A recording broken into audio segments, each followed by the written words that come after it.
এখন সম্প্রচারিত হবে রেডিও তেহরান থেকে আজকের সর্বশেষ বিশ্ব সংবাদ। ভারতের গোয়েন্দা সংস্থা রিসার্চ অ্যান্ড অ্যানালাইসিস উইং রয়ের প্রধান হলেন অপারেশন সিন্দুরে গুরুত্বপূর্ণ ভূমিকা পালন করা জ্যেষ্ঠ আইপিএস অফিসার পরাগ জৈন। শনিবার দেশটির সরকার তাকে রয়ের নতুন প্রধান হিসেবে নিয়োগ দেন। ভারতীয় সংবাদ মাধ্যম দ্য হিন্দু এক প্রতিবেদনে এ তথ্য জানিয়েছে। পরাগ জৈন বর্তমান রয়ের প্রধান রবি সিনহার স্থলাভিষিক্ত হবেন। সিনহার মেয়াদ শেষ হচ্ছে 30 জুন। আনুষ্ঠানিকভাবে 1 জুলাই থেকে দায়িত্ব গ্রহণ করবেন রয়ের নতুন প্রধান পরাগ। সম্প্রতি অপারেশন সিঁদুর চলাকালীন তিনি ছিলেন এভিয়েশন রিসার্চ সেন্টারের প্রধান পদে। অপারেশন চলাকালে পাকিস্তানের কখন, কোথায়, কোন লক্ষ্যে ক্ষেপণাস্ত্র হামলা হবে তার ব্লুপ্রিন্ট তৈরিতে এভিয়েশন রিসার্চ সেন্টারের ভূমিকা ছিল অনস্বীকার্য। বহু বছরের গোয়েন্দা তথ্য সংগ্রহ, সুনির্দিষ্ট লক্ষ্যবস্তু চিহ্নিতকরণ এবং পরিশ্রমী নেটওয়ার্ক তৈরির মাধ্যমে এই অভিযান সম্ভব হয়েছে। পাঞ্জাব ক্যাডেটের আইপিএস পরাগ জৈন কেরিয়ারের শুরুর দিকে পাঞ্জাবের ভাটিন্ডা, হুশিয়ারপুর, মানসা এলাকায় পোস্টিং ছিল এই আইপিএস অফিসারের। খালিস্তানপন্থী সন্ত্রাসের মোকাবেলায় গুরুত্বপূর্ণ ভূমিকা ছিল তার। পরবর্তীকালে লুধিয়ানার ডিআইজি থাকাকালীন পাঞ্জাবে মাদক পাচার চক্র দমনেও দক্ষতার পরিচয় দেন এই পুলিশ কর্মকর্তা। জম্মু ও কাশ্মীরে 370 ধারা বাতিল এবং অপারেশন বালাকোটের সময়ও তার গুরুত্বপূর্ণ ভূমিকা ছিল। কানাডা ও শ্রীলঙ্কায় ভারতীয় প্রতিনিধি হিসেবে দায়িত্ব পালন করেছেন তিনি। কানাডায় থাকার সময় খালিস্তানি কার্যকলাপ নিয়ে দীর্ঘদিন কাজ করেছেন। এছাড়া তিনি জাতীয় নিরাপত্তা এবং বিদেশি গোয়েন্দা সম্পর্কিত বেশ কয়েকটি সংবেদনশীল পদেও দায়িত্ব পালন করেছেন। দেশের গোয়েন্দা মহলে পরাগকে সুপার স্লুথ বলে ডাকা হয়। পাকিস্তান সম্পর্কে তার তথ্য ভান্ডার অনেক গুপ্তচরেরই ঈর্ষার কারণ। হিউম্যান ইন্টেলিজেন্সের সঙ্গে আর্টিফিশিয়াল ইন্টেলিজেন্সের সমন্বয়ের জন্য তার খ্যাতি রয়েছে গোয়েন্দা মহলে। ইরানের ক্ষেপণাস্ত্র হামলা থেকে ইসরায়েলকে বাঁচাতে উন্নত ক্ষেপণাস্ত্র বিরোধী ব্যবস্থা terminal high altitude area defence THAAD ব্যবহার করেছে যুক্তরাষ্ট্র। 12 দিনের এই রক্তাক্ত সংঘাতে থার্ডের 15 থেকে 20% ব্যবহার করা হয়। মিলিটারি ওয়াচ ম্যাগাজিনের মতে সংঘাতের সময় 60 থেকে 80টি ইন্টারসেপ্টর ব্যবহার করা হয়েছিল। একটি থার্ড ইন্টারসেপ্টরের একক উৎক্ষেপণের খরচ 12 থেকে 15 মিলিয়ন ডলার। তাই এই ইন্টারসেপ্টরের মোট খরচ 810 মিলিয়ন থেকে 1215 বিলিয়ন ডলারের মধ্যে। যুক্তরাষ্ট্র 2024 সালে ইসরায়েলে পুনরায় থার্ড মজুত করে। ইরান তার পারমাণবিক ও সামরিক স্থাপনাগুলোতে হামলার প্রতিক্রিয়ায় ইসরায়েলের বিভিন্ন শহরগুলোতে ক্ষেপণাস্ত্র হামলা চালায়। এর মধ্যে ছিল গাদর, এমাদ, হেইবার শেকান এবং ফাত্তাহ 1 হাইপারসনিক ক্ষেপণাস্ত্রের মতো মডেল। এটি 15 ম্যাক ভ্রমণ করে, যার ফলে এটিকে আটকানো কঠিন। থার্ড উচ্চমাত্রার ব্যালিস্টিক ক্ষেপণাস্ত্র প্রতিহত করতে তৈরি করা হয়। ইরানের কম উচ্চতায় চলা ও উচ্চ গতির হাইপারসনিক ক্ষেপণাস্ত্র প্রতিহত করতে এটি ব্যবহার করে ইসরায়েল। কিন্তু ইরান একসঙ্গে এত পারমাণবিক ক্ষেপণাস্ত্র নিক্ষেপ করে যেখানে মূল লক্ষ্যবস্তুর পাশাপাশি বিভ্রান্তিমূলক লক্ষ্যও ছিল। ফলে ইসরায়েলকে রক্ষা করতে ব্যবহৃত মার্কিন প্রতিরক্ষা ব্যবস্থা থার্ড ও অন্যান্য সিস্টেমের বেশিরভাগই ব্যর্থ হয়। বিশেষ করে 18 জুনের হামলায় ইরান তুলনামূলক কম গুরুত্বপূর্ণ লক্ষ্যবস্তুতে হামলার মাধ্যমে থার্ড ও ইসরায়েলি প্রতিরক্ষা ব্যবস্থাকে অতিরিক্ত ব্যস্ত রাখে। এতে তারা নিজেদের গুরুত্বপূর্ণ স্থাপনা রক্ষা করতে ব্যর্থ হয়। থার্ড সিস্টেমটি উত্তর কোরিয়া এবং ইরানের মতো দেশগুলোর ক্রমবর্ধমান ক্ষেপণাস্ত্র সক্ষমতা মোকাবেলার জন্য ডিজাইন করা হয়েছিল। এছাড়াও যুক্তরাষ্ট্র বছরে মাত্র 50 থেকে 60টি থার্ড ইন্টারসেপ্টর তৈরি করে। অর্থাৎ গত 12 দিনে যা খরচ করেছে তা পূরণ করতে বছরের পর বছর সময় লাগতে পারে। এই পরিস্থিতিকে বিশ্লেষকেরা অসম প্রতিরক্ষা সংকট হিসেবে বর্ণনা করেছেন, যেখানে শক্তিশালী প্রতিরক্ষা ব্যবস্থা থাকা সত্ত্বেও একযোগে আসা বিপুল আক্রমণ সামাল দিতে ব্যর্থ হয়েছে। কিন্তু যেখানেই হোক, এই ব্যয়বহুল ও সীমিত মজুদের থার্ড ব্যবহারের ফলে মার্কিন প্রতিরক্ষা নীতির উপর চাপ বেড়েছে। একই সঙ্গে ইরানের সামরিক সক্ষমতা ও আঞ্চলিক প্রভাব নতুন করে আলোচনার জন্ম দিয়েছে। বিশ্লেষকেরা বলছেন, মধ্যপ্রাচ্যে যুক্তরাষ্ট্রের দীর্ঘমেয়াদী প্রতিরক্ষা কৌশল পুনর্মূল্যায়নের সময় এসেছে, বিশেষত এমন পরিস্থিতিতে যেখানে ইরান তার প্রযুক্তি ও কৌশলে আধিপত্য দেখাতে সক্ষম হচ্ছে। গত 13 জুন ইসরায়েল ইরানের বিরুদ্ধে হামলা শুরু করে এবং 12 দিন ধরে তেহরানের সামরিক, পারমাণবিক এবং আবাসিক এলাকায় আক্রমণ করে। ইসরায়েলের সমর্থনে গত 22 জুন যুক্তরাষ্ট্র নাতাঞ্জ, ফোর্দো এবং ইস্পাহানে 3টি পারমাণবিক স্থাপনায় বোমা হামলা চালায়। গত 13 জুন ইসরায়েলের হামলার পরপরই ইরানের সামরিক বাহিনী শক্তিশালী পাল্টা হামলা চালায়। Islamic revolutionary guard corps aerospace force operation true promise 3 এর অংশ হিসেবে ইসরায়েলের বিরুদ্ধে 22টি প্রতিশোধমূলক ক্ষেপণাস্ত্র হামলা চালিয়েছে, যার ফলে ইসরায়েলি শহরগুলোতে ব্যাপক ক্ষয়ক্ষতি হয়। এরপর 24 জুন মার্কিন প্রেসিডেন্ট ডোনাল্ড ট্রাম্পের মধ্যস্থতায় দুদেশের মধ্যে 12 দিন ধরে চলা যুদ্ধের বিরতি হয়।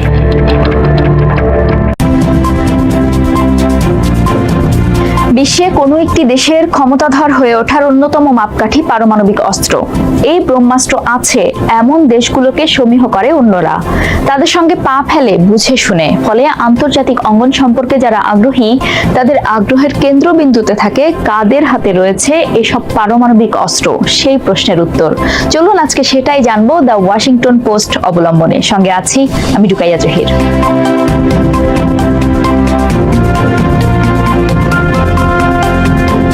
দেশগুলো সাধারণত তাদের পারমাণবিক অস্ত্র ভান্ডারের সঠিক তথ্য গোপন রাখে, তাই গবেষক ও পারমাণবিক নিরীক্ষকরা অনুমানের ভিত্তিতেই হিসাব প্রকাশ করেন।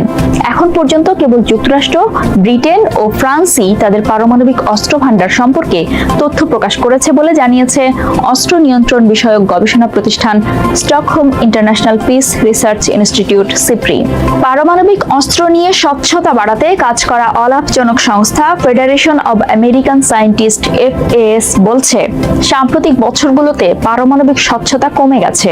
যেমন মধ্যপ্রাচ্যের একমাত্র পারমাণবিক শক্তিধর দেশ হিসেবে ইসরায়েলের নাম শোনা গেলেও তারা কখনো এই বিষয়ে নিশ্চিত বা অস্বীকার করে না। তবে ধারণা করা হচ্ছে ইসরায়েলের কাছে প্রায় 90টি পারমাণবিক অস্ত্র রয়েছে।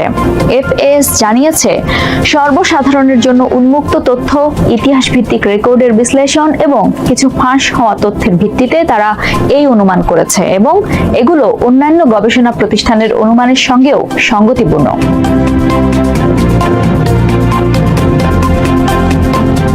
2025 সালের শুরুর দিকে অনুমান করা হয় 9টি দেশের হাতে মোট 12,241টি পারমাণবিক ওয়ারহেড রয়েছে।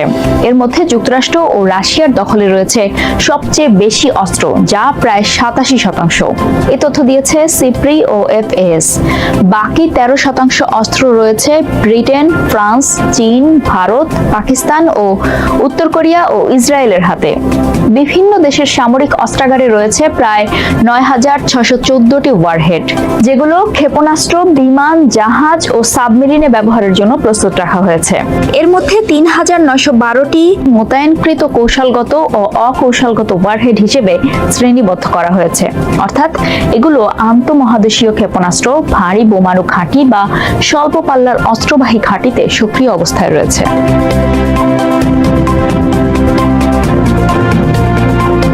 কেবল 9টি দেশের কাছে পারমাণবিক অস্ত্র থাকলেও বিশ্বের 6টি দেশে অন্য দেশের পারমাণবিক অস্ত্র মজুত করা আছে। 5টি দেশে যুক্তরাষ্ট্রের অস্ত্র এবং রাশিয়ার অস্ত্র রাখা আছে অন্য একটি দেশে। এ তথ্য জানিয়েছেন বিশেষজ্ঞরা। ন্যাটো জোটের একটি পারমাণবিক শেয়ারিং চুক্তি আছে। ওই চুক্তির আওতায় যুক্তরাষ্ট্র ইউরোপের কিছু নির্দিষ্ট স্থানে তার পারমাণবিক অস্ত্র সংরক্ষণ করে। ঐতিহাসিকভাবে যুক্তরাষ্ট্র ও তার ইউরোপীয় মিত্ররা এসব অস্ত্রের অবস্থান নিয়ে মুখ বন্ধ রাখলেও সাধারণভাবে জানা যায় ইতালি, নেদারল্যান্ডস, জার্মানি, তুরস্ক ও বেলজিয়ামে এসব অস্ত্র সংরক্ষিত আছে। আন্তর্জাতিক পারমাণবিক নিরস্ত্রীকরণ প্রচারণা সংস্থা আইকানের তথ্য অনুযায়ী এসব দেশে যুক্তরাষ্ট্রের প্রায় 100টি পারমাণবিক অস্ত্র রাখা রয়েছে। যদিও গ্রিস আর পারমাণবিক অস্ত্র সংরক্ষণ করে না, কিন্তু জরুরি পরিস্থিতির জন্য একটি রিজার্ভ স্কোয়াড্রন এখনো রাখে বলে জানিয়েছে FAS। 2023 সালের মার্চে রুশ প্রেসিডেন্ট ভ্লাদিমির পুতিন জানিয়েছিলেন তারা প্রতিবেশী বেলারুশে কৌশলগত পারমাণবিক অস্ত্র সংরক্ষণ করবে। 3 মাস পর বেলারুশের প্রেসিডেন্ট ও পুতিনের ঘনিষ্ঠ সমর্থক আলেকজান্ডার লুকাশেঙ্কো দাবি করেন তাদের দেশে রাশিয়ান পারমাণবিক অস্ত্র আসা শুরু হয়েছে। তবে 2025 সালের সিপ্রি প্রতিবেদনে বলা হয়েছে রাশিয়া ও বেলারুশ দুই দেশই পারমাণবিক অস্ত্র মোতায়েনের দাবি করলেও এর পক্ষে কোনো নির্দিষ্ট প্রমাণ পাওয়া যায়নি। আইকান জানিয়েছে বেলারুশে কত অস্ত্র রাখা হয়েছে তা এখনো অজানা।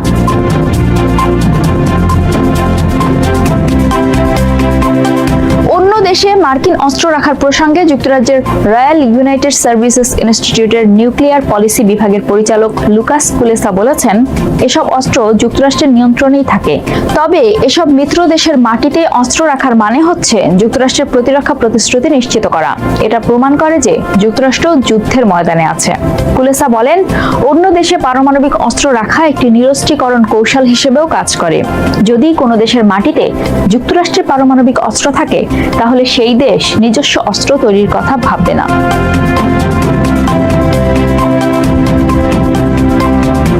স্নায়ুযুদ্ধের সময় বিশ্বের পারমাণবিক অস্ত্রের সংখ্যা একসময় 70,000-এ পৌঁছেছিল।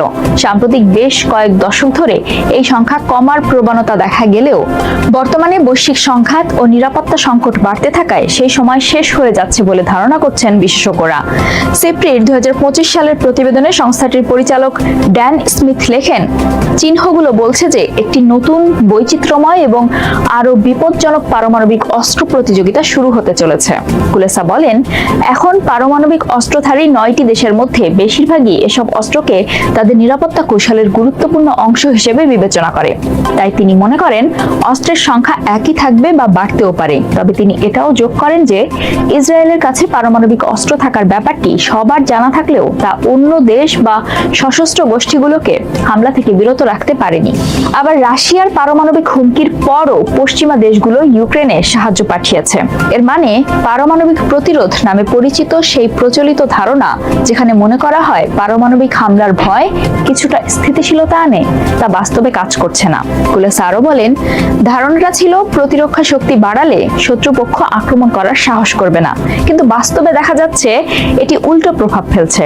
শত্রুপক্ষ মনে করছে তাদের নিজের অস্ত্রের প্রতিরোধ ক্ষমতা কমে যাচ্ছে, ফলে এক ধরনের চক্র তৈরি হয়েছে, যেখানে এক পক্ষ প্রতিরক্ষা বাড়ালে অন্য পক্ষ পারমাণবিক অস্ত্র বাড়িয়ে দেয়। ইরান ইসরায়েল যুদ্ধবিরতি হলেও কথার লড়াই চলছে ট্রাম্প খামেনির মধ্যে। যুদ্ধবিরতির পর প্রথম ভাষণে ইরানের সর্বোচ্চ ধর্মীয় নেতা আয়াতুল্লাহ আলী খামেনি বলেছিলেন, জাতি হিসেবে শক্তিশালী ইরানিরা কখনোই আত্মসমর্পণ করবে না। ইরান যুদ্ধে জয়ী হয়েছে দাবি করে খামেনি বলেন, যুদ্ধে যুক্তরাষ্ট্রের মুখে এক কঠিন থাপ্পড় দিয়েছে ইরান। যুদ্ধ থেকে কোনো সাফল্য অর্জন করতে পারেনি ট্রাম্প প্রশাসন। থেমে নেই খেপাটে ট্রাম্পও। ইরানের সর্বোচ্চ নেতা আয়াতুল্লাহ আলী খামেনিকে হত্যার হাত থেকে রক্ষা করেছেন বলে দাবি করেছেন তিনি। খামেনির প্রতি অকৃতজ্ঞতার অভিযোগ এনে হুঁশিয়ারি দেন, ইরান যদি পারমাণবিক অস্ত্র নির্মাণের দিকে এগোয় তবে আরও বোমা হামলার নির্দেশ দেবেন তিনি। দুই নেতার কথার লড়াই যখন চরমে, সেই সময় ইরানকে আলোচনার টেবিলে ফিরিয়ে আনার সর্বাত্মক প্রচেষ্টা চালিয়ে যাচ্ছে ট্রাম্পের যুক্তরাষ্ট্র। তেহরানকে বেসামরিক পরমাণু প্রকল্প তৈরির জন্য $30 বিলিয়ন দেওয়ার প্রস্তাব দিয়েছে ওয়াশিংটন।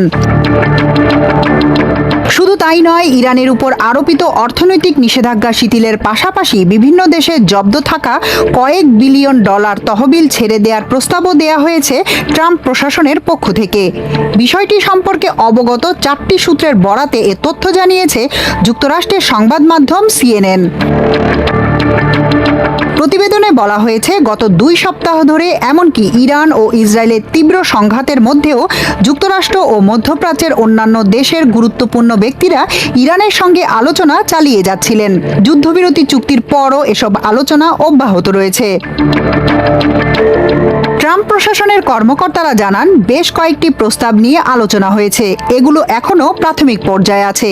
তবে একটি শর্ত নিয়ে যুক্তরাষ্ট্র কোনো ধরনের ছাড় দিতে রাজি নয়। সেটা হলো, ইরান আর কখনোই ইউরেনিয়াম সমৃদ্ধকরণ করতে পারবে না। দুটি সূত্র CNN-কে জানায়, প্রস্তাবে ইরানের জন্য বেশ কয়েকটি প্রণোদনার কথা উল্লেখ করা হয়েছে। ইরানে যুক্তরাষ্ট্রের হামলার আগের দিন 20 জুন ট্রাম্পের মধ্যপ্রাচ্য বিষয়ক বিশেষ প্রতিনিধি স্টিভ উইটকফ ও উপসাগরীয় দেশগুলোর অংশীদারদের প্রতিনিধিরা হোয়াইট হাউসে ঘণ্টাব্যাপী গোপন বৈঠক করেন। ট্রাম্প প্রশাসনের কর্মকর্তারা এবং বৈঠকের বিষয়ে জানেন এমন সূত্র CNN-কে জানিয়েছে, প্রস্তাবের মধ্যে অন্যতম হল $20 থেকে $30 বিলিয়ন একটি নতুন বেসামরিক পারমাণবিক কর্মসূচিতে বিনিয়োগ, যার ইউরেনিয়াম সমৃদ্ধকরণের সক্ষমতা থাকবে না। এই প্রকল্পের মাধ্যমে বেসামরিক কাজে ব্যবহারের জন্য জ্বালানি উৎপাদন করা হবে।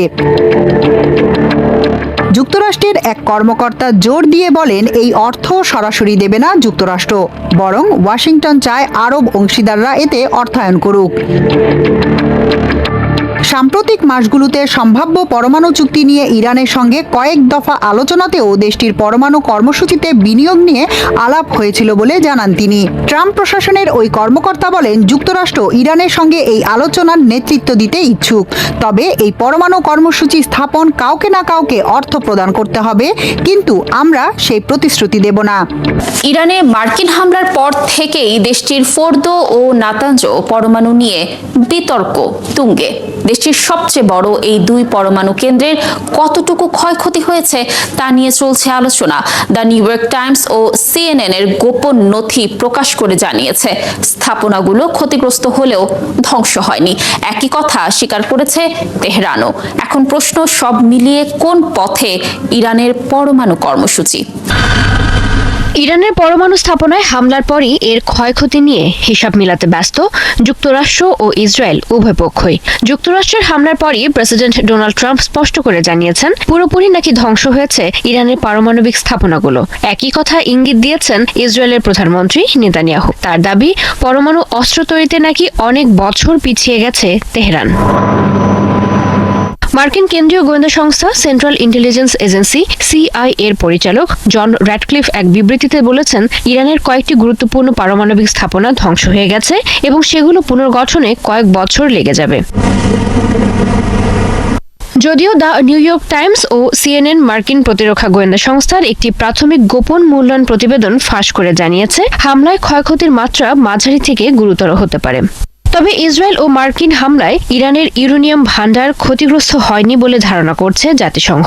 আন্তর্জাতিক পরমাণু শক্তি সংস্থা IAEA প্রধান রাফেল গ্রসি বলেছেন, হামলা শুরু হতেই ইউরেনিয়াম সরিয়ে থাকতে পারে তেহরান।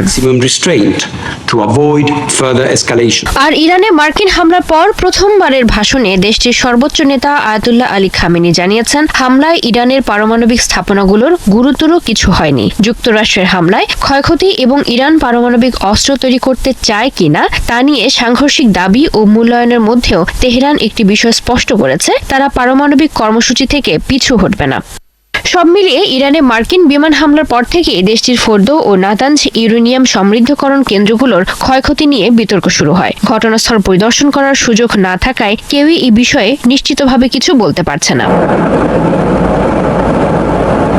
অন্যদিকে যুক্তরাষ্ট্র ও ইসরায়েলের ভয়াবহ হামলার পর ইরানের ভেতর থেকে ইউরেনিয়াম সমৃদ্ধকরণ বন্ধের আহ্বান উঠেছে, কিন্তু যুক্তরাষ্ট্রের হামলার পর ইরানি কর্মকর্তারা যেসব জোরালো বক্তব্য দিয়েছেন তাতে মনে হচ্ছে তেহরান ইউরেনিয়াম সমৃদ্ধকরণ কর্মসূচি পরিত্যাগ করার মতো অবস্থায় নেই। যুক্তরাষ্ট্র ও ইসরায়েলের বিরুদ্ধে জাতিসংঘের মানবাধিকার বিষয়ক হাই কমিশনের দপ্তরে আনুষ্ঠানিক অভিযোগ এনেছে ইরান। এ সংক্রান্ত দাখিল করা এক প্রতিবেদন পত্রে দেশ দুটির বিরুদ্ধে শত শত নিরপরাধ মানুষ হত্যা ও বেসামরিক অবকাঠামোর ক্ষয়ক্ষতির অভিযোগ আনা হয়েছে। ইরানের ইসলামী প্রজাতন্ত্রের উচ্চ মানবাধিকার পরিষদের প্রধান নাসের সেরাজ গত শুক্রবার জাতিসংঘের মানবাধিকার বিষয়ক হাই কমিশনার ফলকার তুর্কের কাছে এই প্রতিবাদপত্র জমা দেন। এর আগে গত বুধবার ইরানের স্বাস্থ্য মন্ত্রণালয় জানায়, ইসরায়েলি হামলায় এখন পর্যন্ত 627 জন নিহত হয়েছেন, আহত হয়েছেন 4870 জন। ইরানের প্রতিবাদপত্রে বলা হয়েছে, এই সমন্বিত হামলা আন্তর্জাতিক আইন, মানবাধিকার আইন ও মানবিক আইনের মৌলিক নীতিমালার স্পষ্ট লঙ্ঘন। মার্কিন প্রেসিডেন্ট ডোনাল্ড ট্রাম্প দাবি করেছেন, তিনি ইরানের সর্বোচ্চ নেতা আয়াতুল্লাহ আলী খামেনিকে একটি খুবই অপমানজনক ও ভয়াবহ মৃত্যু থেকে রক্ষা করেছেন, কিন্তু এর জন্য তাকে ধন্যবাদ দেওয়ার দরকার নেই। ট্রাম্প তার ট্রুথ সোশ্যাল অ্যাকাউন্টে এক পোস্টে বলেন, তিনি জানতেন খামেনি কোথায় লুকিয়েছিলেন, তবে তিনি ইসরায়েল বা যুক্তরাষ্ট্রের সশস্ত্র বাহিনীকে তার জীবন শেষ করতে দেননি। এর আগে বৃহস্পতিবার টেলিভিশনে প্রচারিত এক ভাষণে খামেনি বলেছিলেন, ইরান যুক্তরাষ্ট্রের মুখে একটি কঠিন চপেটাঘাত করেছে। তার এই মন্তব্যের পরই ট্রাম্পের পাল্টা প্রতিক্রিয়া আসে।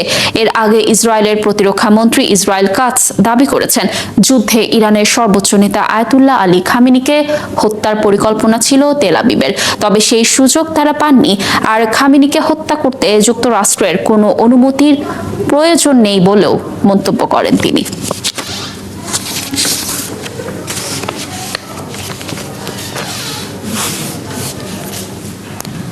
ইসরায়েলি প্রধানমন্ত্রী বেনিয়ামিন নেতানিয়াহুর বিরুদ্ধে চলমান দুর্নীতির বিচারের বিষয়ে ইসরায়েলি প্রসিকিউটরদের সমালোচনা করেছেন মার্কিন প্রেসিডেন্ট ডোনাল্ড ট্রাম্প। শনিবার ট্রাম্প সামাজিক যোগাযোগ মাধ্যম ট্রুথ সোশ্যালে একটি পোস্টে বলেন, নেতানিয়াহু একজন যুদ্ধের বীর এবং একজন প্রধানমন্ত্রী যিনি ইরানে বিপজ্জনক পারমাণবিক হুমকি থেকে মুক্তি পেতে মার্কিন যুক্তরাষ্ট্রের সাথে কাজ করে অসাধারণ কাজ করেছেন। কিন্তু নিয়ন্ত্রণহীন প্রসিকিউটররা নেতানিয়াহুর সাথে যা করেছে তা পাগলামি, কেননা তিনি এখন হামাসের সাথে একটি। এতক্ষণ যারা আমাদের সংবাদটি শুনলেন সবাইকে অসংখ্য ধন্যবাদ। আমাদের নিয়মিত ভিউয়ার যারা আছেন তাদের 82% ভিউয়ার্স এখনও আমাদের চ্যানেলটি সাবস্ক্রাইব করেননি। সো যারা যারা আমাদের চ্যানেলটি এখনও সাবস্ক্রাইব করেননি দয়া করে সাবস্ক্রাইব করে দিন এবং নিয়মিত আমাদের পাশে থাকবেন আশা করি। ধন্যবাদ সবাইকে।